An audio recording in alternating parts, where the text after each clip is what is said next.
Assalamualaikum warahmatullahi wabarakatuh. Perkenalkan, nama saya Cindiana Binarsari dari kelas 1 Ekonomi Syariah Aceh. Di sini saya akan menjelaskan tentang analisis ketidakefektifan pendahuluan pada skripsi. Sebelum memasuki materi, saya akan menjelaskan tentang pengertian kalimat efektif menurut beberapa tokoh. Menurut Badudu tahun 1921, sebuah kalimat dikatakan efektif apabila mencapai sasarannya dengan baik sebagai alat komunikasi. Dalam hubungan ini, setiap kalimat terlibat dalam proses penyampaian dan penerimaan yang disampaikan dan diterima tersebut berupa ide gagasan, pesan, dan informasi agar proses penyampaian dan penerimaan tersebut berlangsung sempurna. Yang kedua, mengenai kalimat efektif, Rajak tahun 1990 mengatakan bahwa kalimat dikatakan efektif apabila mampu membuat proses penyampaian dan penerimaan berlangsung sempurna.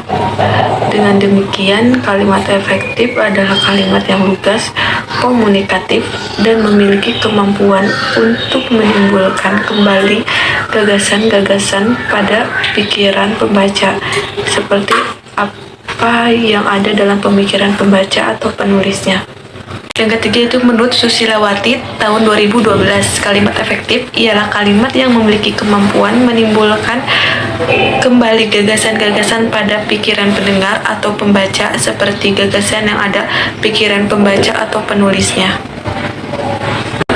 Yang keempat atau yang terakhir yaitu menurut Rahmawati tahun 2011, kalimat efektif adalah kalimat yang dapat mengungkapkan gagasan pemakaiannya secara tepat dan dapat dipahami secara cepat pula. Kalimat dikatakan efektif apabila berhasil menyampaikan pesan, gagasan, perasaan maupun pemberitahuan sesuai dengan makna, maksud isi pembaca atau si penulisnya. Analisis ketidakefektifan penulisan pendahuluan pada skripsi yang saya analisis dari skripsi yang berjudul Upaya Meningkatkan Motivasi Kemampuan Berbicara Siswa melalui Metode Diskusi dalam Pembelajaran Bahasa Indonesia kelas D6 C1 SDLB Negeri Purworejo. Di sini saya akan menjelaskan analisis yang pertama sesuai dengan materi dan sumber yang saya pelajari untuk menganalisis pada pendahuluan skripsi ini.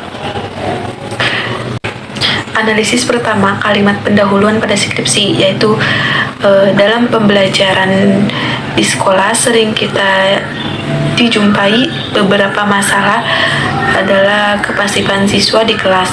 Salah satu indikator yang menyebabkan adalah penggunaan metode guru yang kurang tepat. Pada paragraf 1, analisis yang saya analisis dengan saya belajar melalui beberapa materi kurang efektif karena ada kurang efektif, tidak ada ciri tidak sepadanan.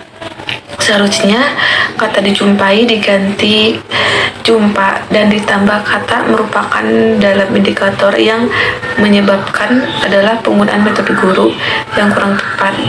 Agar kalimat tersebut mudah untuk dipahami dan tidak kebanyakan pengulangan kata,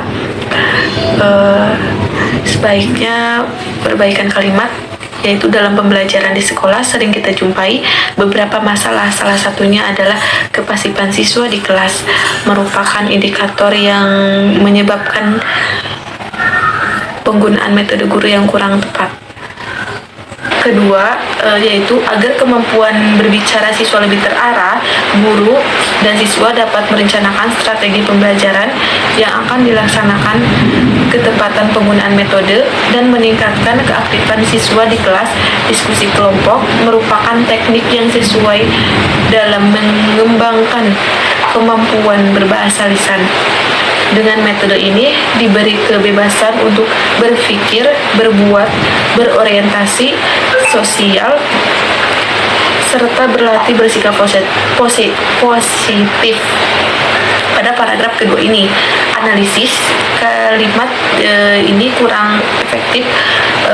Ada ketidaksepadanan pada kata berpikir. Menurut yang EYD, kata berpikir itu seharusnya diganti kata menjadi berpikir. Menurut KBBI, kata yang baku adalah berpikir. Arti pikir menurut KBBI adalah akal budi, dan disempurnakan oleh EYD menjadi berpikir. Agar menjadi kalimat yang efektif dan sepadan, setelah tanda koma pada paragraf kedua ditambahkan kata seperti untuk menyempurnakan kalimat. Perbaikan kalimatnya yaitu agar kemampuan berbicara siswa lebih terarah, guru dan siswa dapat merencanakan strategi pembelajaran yang akan dilaksanakan seperti ketepatan penggunaan metode dan meningkatkan keaktifan siswa di kelas.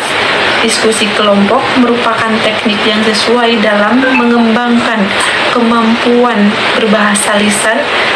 Dengan metode ini, siswa diberi kebebasan untuk berpikir, berbuat, berorientasi sosial, serta berlatih berpikir positif. Itu yang analisis ketiga, guru berperan sebagai motivator. Motivator sangat diperlukan untuk menghidupkan suasana diskusi. Guru dapat mengkaitkan kalimat diskusi dengan kehidupan sehari-hari dengan anak. Peran guru harus dimaksimalkan agar aktivitas kelas dinamis, hidup dan dinikmati oleh siswa, sehingga dapat diasahkan sebagai kebutuhan untuk mempersiapkan diri terjun ke masyarakat. Dalam proses pembelajaran bahasa Indonesia di kelas D6C1, guru dalam menyampaikan materi dapat menggunakan berbagai metode. Analisis ini terdapat pada paragraf ketiga di halaman 1.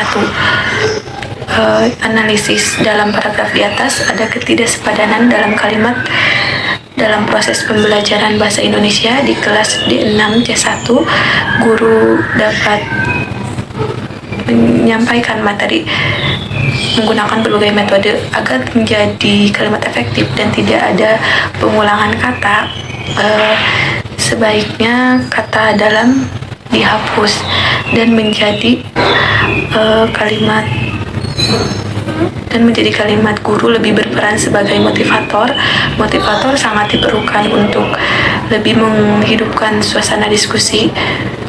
Guru dapat mengkaitkan kalimat diskusi dalam kehidupan sehari-hari dengan anak. Peran guru harus dimaksimalkan agar aktivitas kelas dinamis, hidup dan dinikmati oleh siswa, sehingga dapat diasahkan sebagai kebutuhan untuk mempersiapkan diri terjun ke masyarakat dalam proses pembelajaran bahasa Indonesia di kelas D6C1. Guru menyampaikan materi dapat menggunakan berbagai metode. Analisis selanjutnya analisis keempat, yaitu untuk mengetahui peningkatan motivasi kemampuan berbicara di depan umum dalam pembelajaran bahasa Indonesia bagi kelas D6C1 SLDB Negeri Purworejo.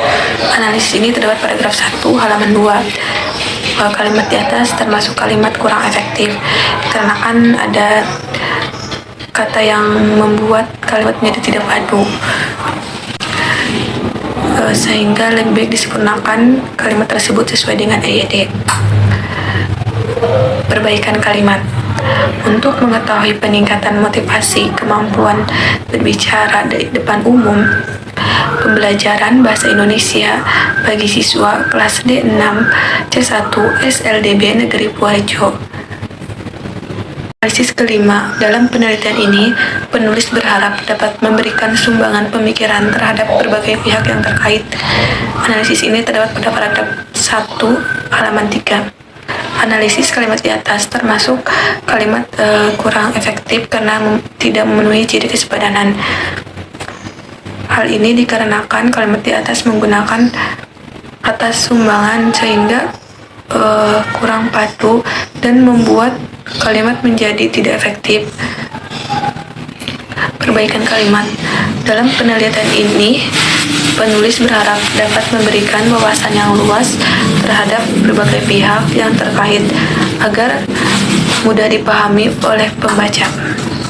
Jadi kesimpulan pada analisis ini, penulisan pendahuluan skripsi atau yang disebut karya ilmiah memiliki peran dan fungsi agar merencanakan skripsi mahasiswa menyangkut penggunaan ejaan, pembentukan kalimat, struktur kalimat, alinea, atau paragraf jelas ide pokoknya, dan terkait dengan pengetahuan dan kemampuan dalam berbahasa Indonesia, serta mampu menerapkan kaidah kebahasaan dengan ejaan pembentukan kata, kalimat, dan paragraf yang baku sesuai dengan KBBI, Kamus Besar Bahasa Indonesia, dan menggunakan ejaan bahasa Indonesia yang disempurnakan oleh IED, dan pengembangan gagasan dalam bentuk paragraf yang logis dan efektif. Jadi, begitulah kesimpulan pada analisis ini. Cukup sekian materi yang dapat saya sampaikan, kurang lebihnya mohon maaf jika masih ada kesalahan. Wabillahi taufiq wal hidayah. Wassalamualaikum warahmatullahi wabarakatuh.